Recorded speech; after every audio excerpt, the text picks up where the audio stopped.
In the year of our Lord 1588, as spring gave way to summer, whispers of Spain's grand naval assault spread through every port and tavern along England's southern coast. Thomas Hayward, a veteran sailor who had weathered countless storms aboard the HMS Defiance, stood on Plymouth Harbor, watching as England's fleet made hasty preparations for the coming conflict.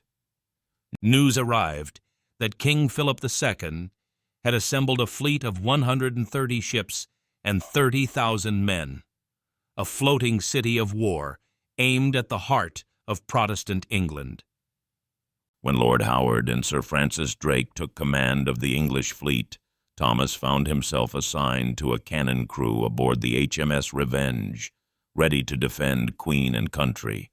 On July 29th, the Spanish Armada was sighted off Cornwall, their ships arranged in a crescent formation that stretched for miles across the horizon. The smaller, more agile English vessels darted between the Spanish galleons, firing broadsides before retreating beyond the range of enemy guns.